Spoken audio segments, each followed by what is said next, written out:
What's going on, guys? Back with another video. This is actually the second time I'm shooting this video because the first time I did it, my points were like all over the place and they just overlapped and overlapped and overlapped, so it was very confusing. So I had to reshoot this. That's why I have my notebook here. Hopefully I've simplified it and it's easier for you guys to understand what I'm trying to say. So continuing with the Q&A theme, last week, actually the week before that, I have someone ask me about the bench press. You know what, actually I'm just gonna bring up his question real quick. So for privacy's sake, I'm just gonna call this guy V.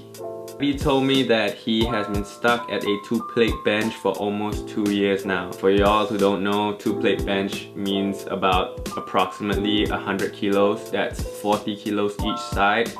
So approximately 225 pounds. And his question was, how do you get a stronger bench, basically?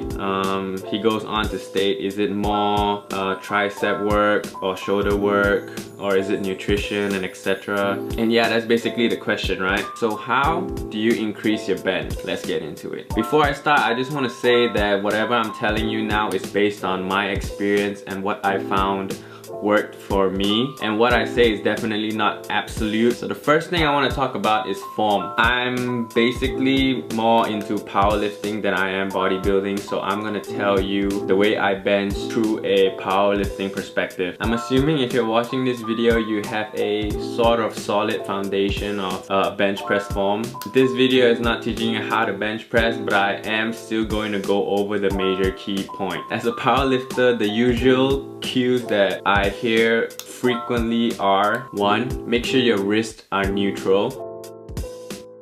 2. Make sure your shoulders are pinned. 3. Flex your lats. 4. Arch your back. 5. Use leg drive. And 6. On the descent, keep your elbows tucked. So basically that was just a checklist to see whether you hit all the points that I've mentioned. Now, I'm not asking you to bench like me, but that is just a basis of what you should be doing. You definitely have to modify it in a way where you feel the most comfortable. For example, you can arch your back a little bit less or hold the bar at a different grip width. Another thing important about form is bar path. Bar path is basically the direction in which the bar travels. Ideally, you want the bar to move from upper chest level down in the bottom to be lower chest or upper abs, and back up again at the upper chest. The second point I want to make about form is, have you figured out what type of bencher are you? And what I mean by that is, are you a more close grip type bencher or a wider grip type bencher? Determining your most powerful grip width will definitely tell you if you're more of a tricep dominant presser or a chest dominant presser. We are all different and we have different body types and different leverages, so different width work best for different people. Me personally, I bench quite narrow actually. My close grip bench and my competition bench is basically just about 4 fingers apart each side. So I advise you to do the same. Take your time, experiment, figure out what grip width makes you feel the best. And the last point I want to make about form is, if your goal is to move more weight, your perspective on the bench has to change. Which is, before that, I used to think of the bench press as a chest workout, but in time, since my goals changed and I just wanted to move more weight, the bench press became more of just a push movement instead of a chest workout. I don't know if that makes any sense, but I just hope you listen to it and it kind of resonates in your head some way, in some form. And maybe one day you just totally get what I'm saying all of a sudden. That'd be the best case scenario. Changing your mindset seemed to be so distant from the actual movement, but it actually, in my opinion, really helped me move more weight. So now I want to move on to the second portion of how to increase your bench press, and that is programming. After approximately, in my opinion, 2 to 3 years of lifting,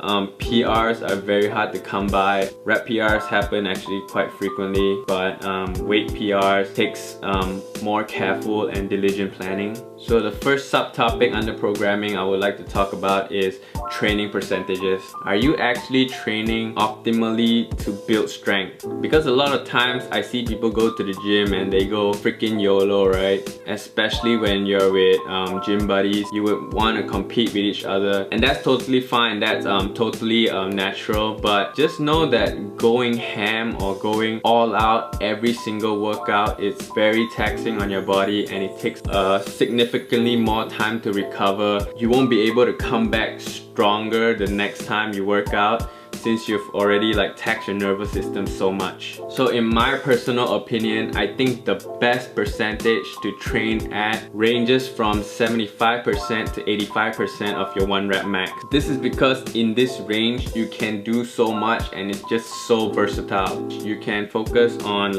muscular hypertrophy, building more muscle, conditioning, muscle recruitment, weight acclimation, getting used to heavier weight, and even learning how to grind. For example, if you're at the lower end of the range, approximately around 75 to 80% of your 1 rep max, you can go higher rep ranges, hence build more muscle, condition your muscles, work on your form, which is muscle recruitment. Weight acclimation is basically self-explanatory. It's where you start to increase the weight week by week and just getting used to a heavier weight with a lower rep range, so you don't tax your nervous system and don't recover properly and seal in the strength that you've built. Learning how to grind is actually a thing, because the better you are at grinding, the better you are at pushing through the toughest part of the lift and finishing. The second subtopic under programming I would like to talk about is variations. From how I understand variation is getting comfortable in uncomfortable situations. So basically what that means is doing a harder version of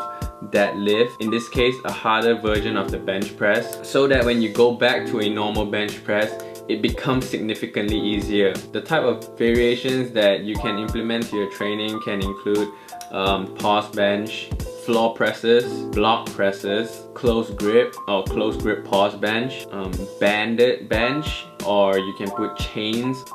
And that's basically all I can think about right now. So by implementing all these variations, the lift gets more difficult, right? You switch back to your normal way of doing things, the bench seems to be very much easier. Me personally, if you don't have any equipment or don't have any fancy stuff like blocks, slingshots, chains, bands, whatever, I personally think the pause bench is already very good as a variation.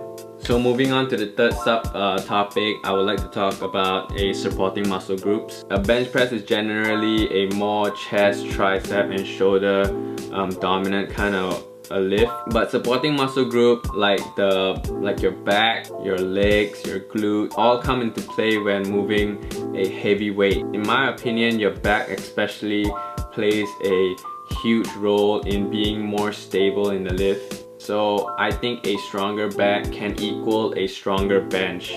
Other than that, work on your arms. Don't neglect the bicep, because the bicep actually controls most of the movement on the descent. And shoulders is a no-brainer, because you just need strong shoulders to be able to hold the weight, bear the weight, you know what I mean. But the last thing I want to touch on is legs, because legs actually play a much bigger role than you think. Your legs are the point of contact with the ground.